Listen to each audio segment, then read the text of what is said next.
សួស្តីខ្ញុំឈ្មោះដានីជាអ្នកសម្របសម្រួលសេវាកម្មនៅមជ្ឈមណ្ឌលប្រចាំតំបន់ Sunny Town រដ្ឋ California ថ្ងៃនេះខ្ញុំចង់ពិភាក្សាអំពីលក្ខខណ្ឌតម្រូវទី4នៃបទបញ្ជាចុងក្រោយរបស់ XCBS សិទ្ធិដើម្បីមានភាពឯករាជ្យលក្ខខណ្ឌតម្រូវនេះបញ្ជាក់ថាមនុស្សដែលអ្នកគ្រប់គ្រងមានសិទ្ធិធ្វើការជ្រើសរើសដោយផ្ទាល់អំពីជីវិតរបស់ពួកគេ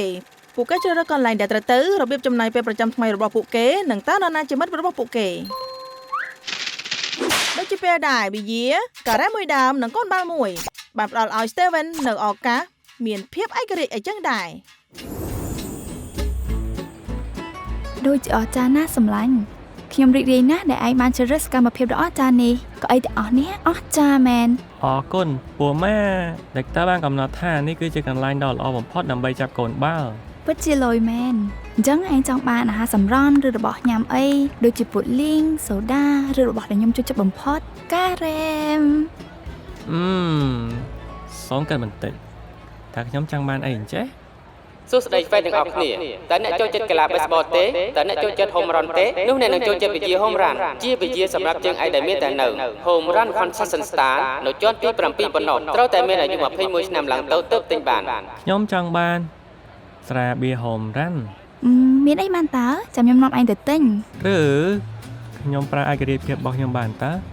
យល់ស្របនោះពិតជាកំណត់អស្ចារ្យមែនតើយើងអាចនៅវត្តបានទេបានតើឯងមានវិធីចាយប្រាក់ដែរទេសែកអី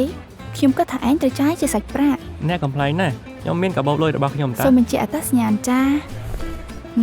ថតបានល្អខ្លាំងណាស់តើឯងស្គាល់ផ្លូវទៅទេសូមចាំថាវិជាហូមរ៉ាន់មានតែនៅ Home Run Concession ជាន់ទី7ប៉ុណ្ណោះយ៉ាគឺនៅជាន់ទី7អរគុណមិនអីទេហើយសំខាន់បំផុតនោះគឺតើស្គាល់ផ្លូវមកវិញទេយើងនៅផ្នែកទី8ជួអលកៅអីលេខ3និង4ត្រូវហើយគ្រាន់តែចាំថាបើសិនអ្នកមិនវិញសួរតែសន្តិសុខដើម្បីទទួលបានការណែនាំទៅផ្នែកទី8ជួអលកៅអីលេខ3និង4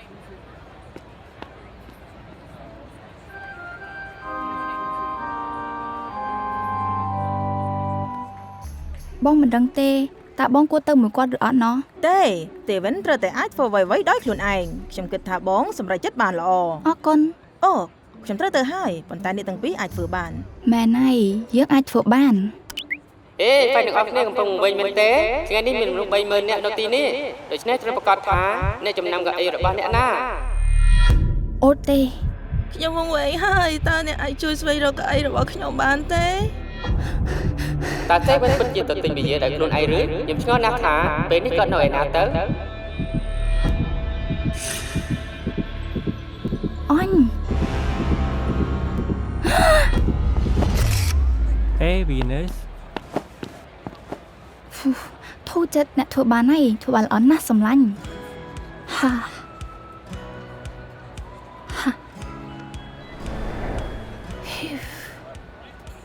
ចាប់ឡើងលោកខ្មោចឆៅខ្ញុំបាននាំយកឆ្អឹងនំសំណាងឲ្យឯងណាហើយខ្ញុំក៏មានអ្វីមួយសម្រាប់អ្នកដែរអីគេ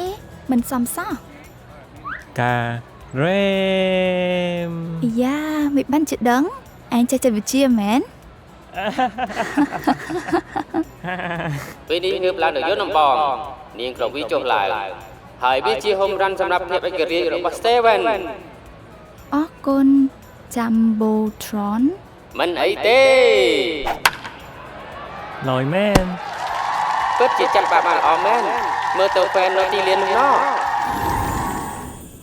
វ៉េណាប្រហែលជាមានបំណងរៀង Steven មិនឲ្យទិញវិយាឬទៅកាន់បញ្ចូលលក់តែម្នាក់ឯងប៉ុន្តែដោយការជឿទុកចិត្តលើផែនការនិងការគ្រប់គ្រងដល់ Steven នាងបានផ្ដល់ឯករាជ្យភាពដល់គាត់បន្ថែមទៀតតើអ្នកអាចគ្រប់គ្រងឯករាជ្យភាពដោយរបៀបណាសូមចាំថាការផ្លាស់ប្ដូរដ៏មានឥទ្ធិពលធំធេងអាចចាប់ផ្ដើមពីការសន្ទនាតូចៗក្នុងនាមជាអ្នកផ្ដល់សេវាម្នាក់ការផ្ដោតទៅលើមនុស្សមានន័យថាស្ដាប់មនុស្សដែលអ្នកគ្រប់គ្រងនិងឆ្លើយតបទៅនឹងអ្វីគ្រប់យ៉ាងដែលអ្នកបានឮ